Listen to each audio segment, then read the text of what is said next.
Bonjour, bienvenue dans cette vidéo explicative sur Zoho CRM. Je suis Isabelle Albouz, consultante experte Zoho et fondatrice de Z-Coach. Donc je vais tâcher dans les séries de vidéos que je vais vous présenter à partir d'aujourd'hui de vous expliquer, de répondre en fait en vidéo à la plupart des questions que j'ai très couramment de la part des utilisateurs Zoho. Donc là aujourd'hui une question qui revient beaucoup, c'est comment j'organise la présentation de la donnée dans mon module CRM. Donc là par exemple on est sur le module contact et très souvent les utilisateurs sont un peu frustrés des colonnes qui apparaissent ici, ils voudraient que ce soit présenté autrement. Et deuxième sujet sur la présentation des données, comment, si j'ai une base de données de plusieurs milliers de contacts, je vais pouvoir filtrer et voir uniquement ce qui m'intéresse. Donc commençons par cette présentation en colonne. Donc ça c'est ce qu'on appelle la vue liste dans Zoho. Là je suis sur le module contact.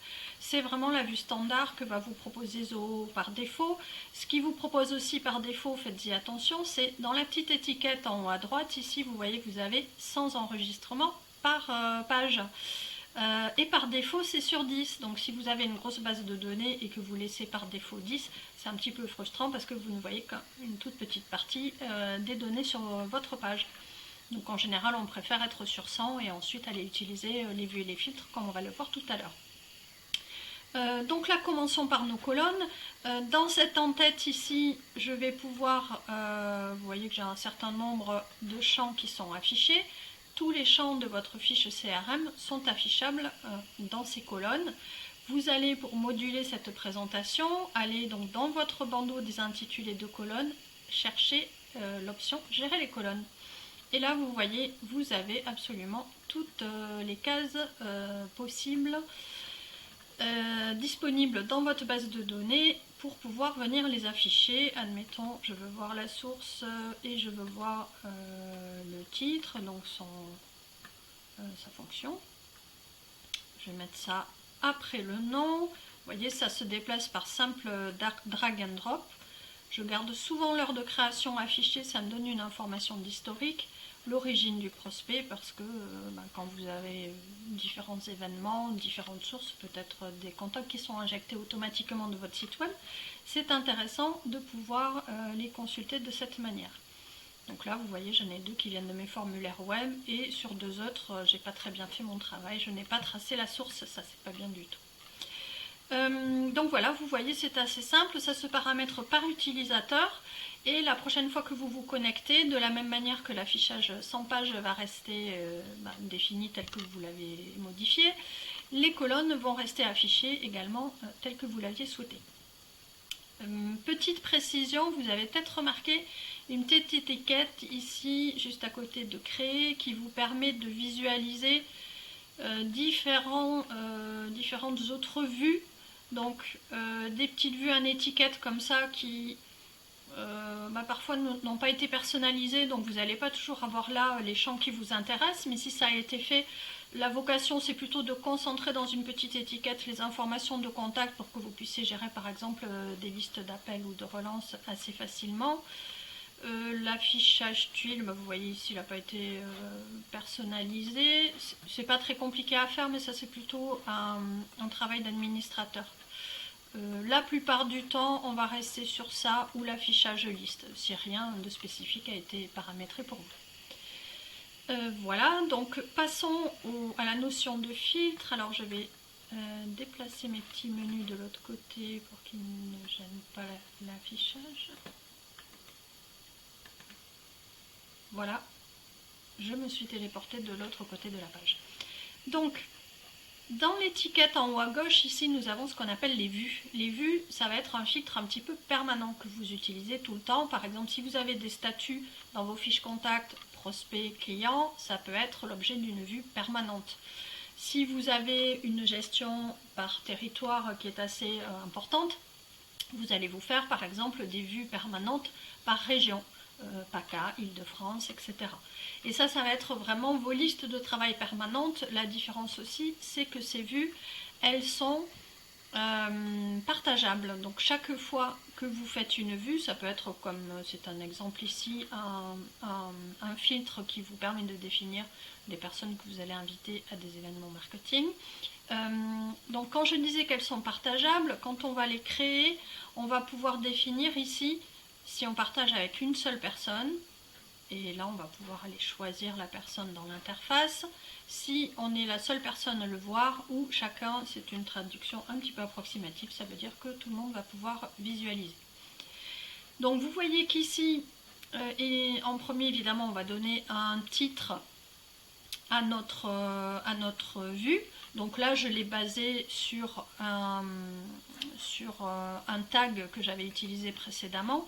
Je vais vous montrer un exemple. Disons que je veux inviter toutes les personnes qui sont en région parisienne. Je vais aller choisir 75. Alors, ça va suffire pour mon exemple. Donc on peut cumuler plusieurs critères, donc soit et, soit ou. Qu'est-ce qu'on va dire d'autre? Qu'est-ce que je peux avoir comme critère? Origine, alors qui doit s'appeler source.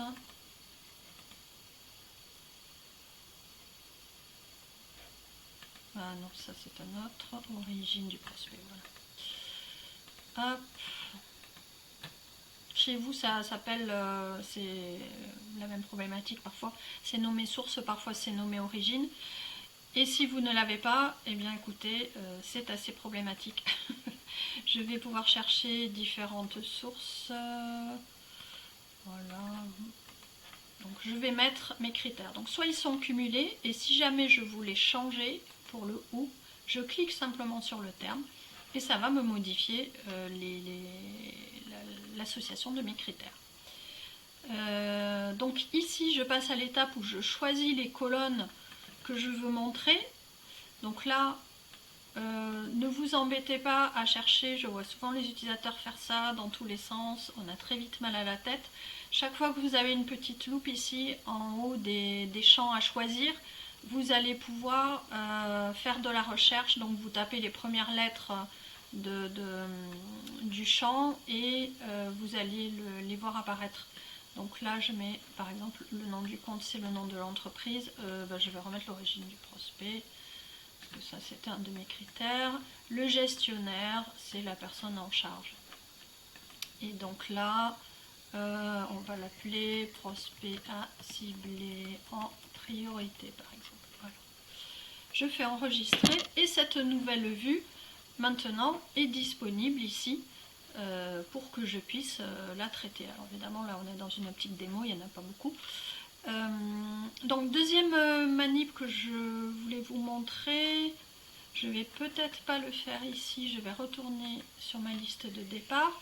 Donc vous avez compris, ça ce sont vos sous-ensembles de la donnée qui vont être permanents, que vous allez utiliser tous les jours et que vous allez aussi pouvoir partager avec vos collègues. Deuxième possibilité, c'est ici le filtre qui est à gauche, qui apparaît tout le temps.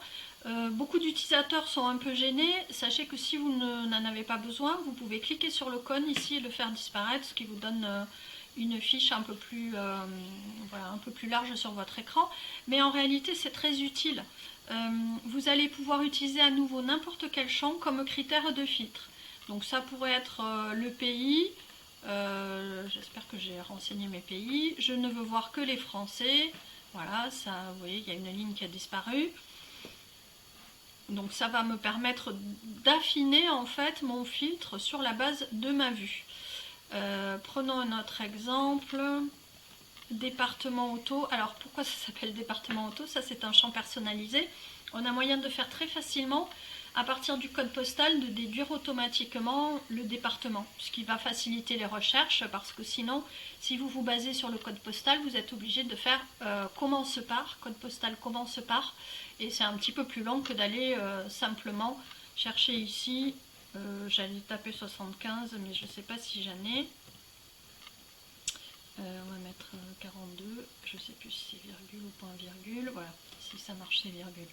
Donc là j'ai tapé 2 départements et effectivement on voit que c'est un 75 en 42, il m'a sorti mon filtre sur la base de ma vue générale. Voilà, ça c'est vraiment quelque chose que je trouve trop peu d'utilisateurs maîtrisent. C'est pourtant vraiment la base de la manipulation de la donnée dans Zoho CRM.